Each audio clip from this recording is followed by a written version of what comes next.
मैं तब तक नहीं रुकता जब तक मैं अपने पसीनों से एक बाल्टी नहीं भर लेता। मैं खुद को इतना धक्का देता कि अंत में मैं गिर जाता और मुझे अस्पताल में भर्ती होना पड़ता। मैं भगवान से प्रार्थना करता कि मुझे बचाओ। मिल्खा सिंह। मेरे गांव में अभी भी खेल का मैदान नहीं है।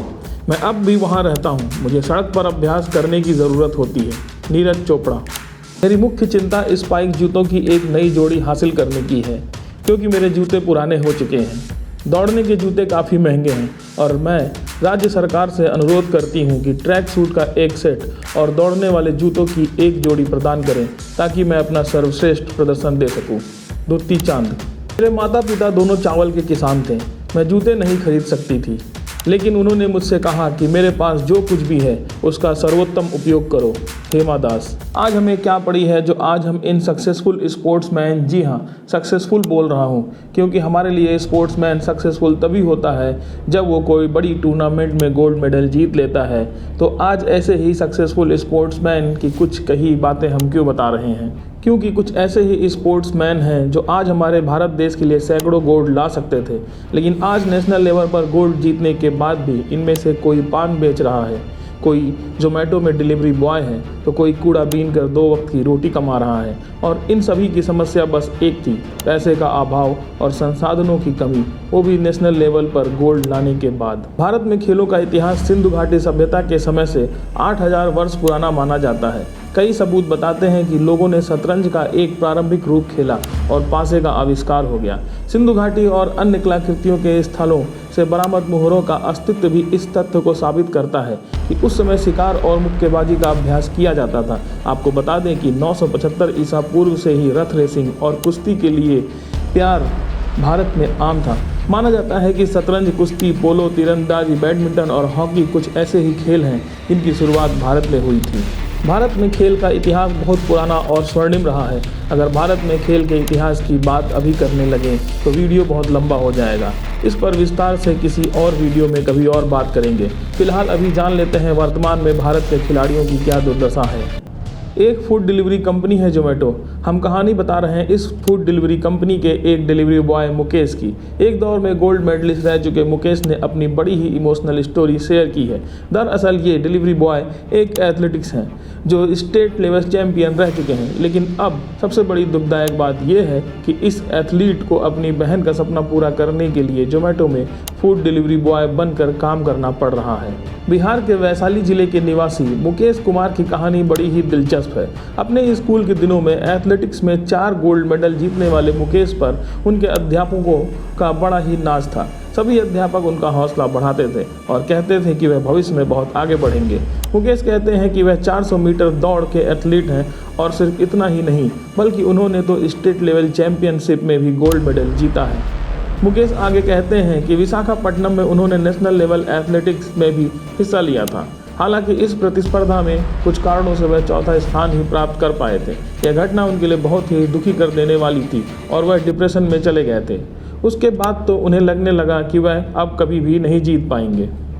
मुकेश कहते हैं कि इस मुश्किल घड़ी में उनके शिक्षकों ने ही उनका साथ दिया था और इस हार के डिप्रेशन से बाहर आने में उनकी सहायता की थी। उनके शिक्षकों ने कहा था कि तुम आज हार गए तो क्या हुआ, लेकिन एक दिन तुम जरूर जीतोगे। अध्यापकों द्वारा बढ़ाए मनोबल से ही मुकेश ने फिर से ट्रेनिंग शुरू कर दी। इसके बाद उन्होंने अपनी ट्रेनिंग हमेशा ही जारी रखी थी। मुकेश कहते हैं कि उनको अब ट्रेनिंग करने से कोई भी नहीं रोक सकता।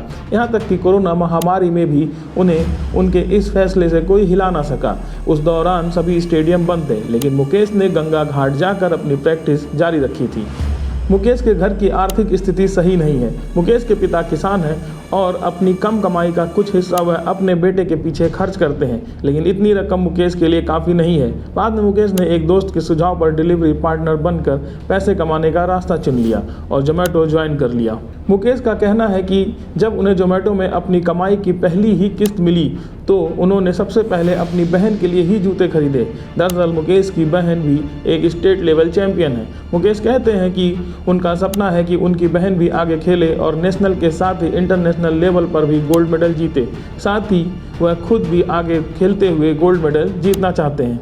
मुकेश जैसी ही कहानी है इंडिया के सबसे तेज धावक। 2011 में कोलकाता में आयोजित नेशनल ओपन एथलीट्स चैंपियनशिप में रिकॉर्ड बना गोल्ड मेडल जीतने वाली आशा राय की।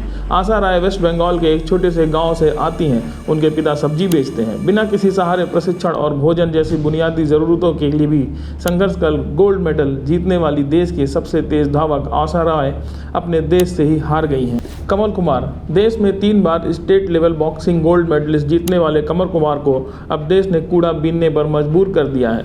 वह राज्य स्तरीय अकादमी में कोचिंग की नौकरी चाहते थे, लेकिन पैसे की कमी और कोई जुगाड़ न होने की वजह से उन्हें सचमुच सड़क पर उतरने के लिए मजबूर कर दिया। आज वह अपने 4 बच्चों को पाल रहे हैं और अपने स्वर्ण पदक को दूर रख दिए हैं। शायद उनके लिए वह सड़कों पर उठाए गए कचरे से ज़्यादा कुछ भी नहीं। रश्मिता पात्रा। उड़ीसा की रहने वाली एक इंटरनेशनल फुटबॉल प्लेयर जिसने मलेशिया, बहरीन, बांग्लादेश में खेले गए इंटरनेशनल चैंपियनशिप में भारत को रिप्रेजेंट किया, लेकिन आज पान बेचने को मजबूर हैं। गरीबी और मदद ना मिलना उन्हें फुटबॉल छोड़ने के लिए मजबूर कर दिया। उन्होंने एक पारंपरिक मछुआरे से शादी की और अब अपने गांव में अपने बच्चे को पालने के लिए सुपारी पान की दुकान चलाती हैं। निशा रानी दत्ता। इस पूर्व तीरंदाजी चैंपियन ने बैंकॉक, ताइवान में भारत का प्रतिनिधित्व किया था और कई पदक जीते थे। फिर भी त्रासदी तब हुई जब उनका घर बाढ़ में गिर गया। फिर उन्हें अपना तीरंदाजी धनुष महज 50,000 रुपये में बेचने के लिए मजबूर होना पड़ा। उनके प्रशिक्षक ने उन्हें वह धनुष भेंट किया था। इसकी कीमत लगभग 4 लाख रुपए थी। बिना किसी वित्तीय या साजो सामान के उसने अंततः खेल छोड़ दिया।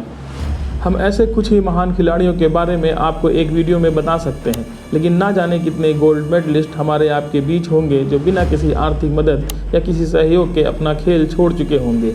हम ओलंपिक मेडल जीतने के बाद तो अपने खिलाड़ियों को पैसे से तौल देते हैं, लेकिन जब उन्हें अच्छी सुविधा, संसाधन, अच्छे ट्रैक, कपड़े, जूते या अन्य संसाधन की ज़रूरत होती है तो उनसे मुंह मोड़ लेते हैं। शायद अगर समय रहते इन लोगों को सही मदद मिली होती तो आज भारत में कितने गोल्ड मेडल आ चुके होते। लेकिन सच बात तो ये है कि ये गोल्ड मेडल से ज़्यादा कीमती हैं और सच में ये ही भारत के असली गोल्ड हैं, जिन्हें शायद हम और आप सहेज कर नहीं रख पाएँ।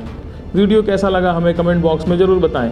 बाकी भारत एक नई सोच की सिर्फ यही सोच है कि ऐसे मुद्दों को उजागर कर सके ताकि हम एक बेहतर भारत की कल्पना ही नहीं बल्कि बेहतर भारत को बना सके। धन्यवाद।